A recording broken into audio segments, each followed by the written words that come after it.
Why did you decide to do this now and to launch this in general? It seems like it's probably been on your mind for a while, so there's a timing element here.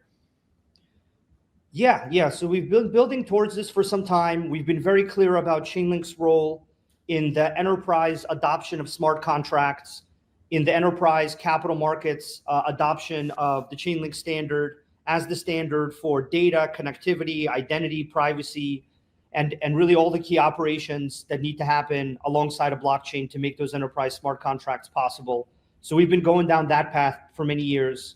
We've in parallel been building and releasing incrementally the payment abstraction layer. So the payment abstraction layer is not something that's fully understood by as many people, but it's basically the payments processing system and the fee processing system that Chainlink has and is able to have uniquely, because you actually need all this data in order for it to work, and Chainlink has all the on-chain data for it to work. And what it does is it allows you to convert payment in various forms into link. So the payment abstraction layer is actually the automated on-chain system that converts various forms of on-chain payment for the on-chain services, and also now various forms of off-chain payment from the off-chain deal and enterprise adoption side of the equation. It can convert both of those now into a link. And then the link is used for relevant purposes like paying the nodes, going to the reserve, helping grow and improve the system and the protocol in various ways.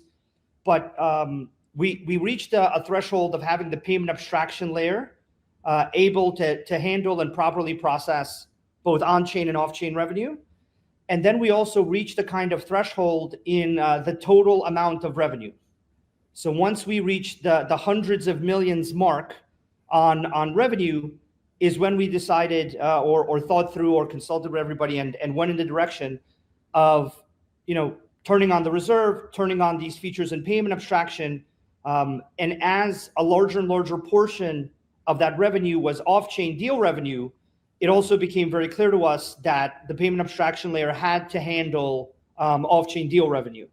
And so we started building that in. But those two things coming together are really the main factors. And also, I just think it's a good time to do this with all the enterprise adoption that we see coming up.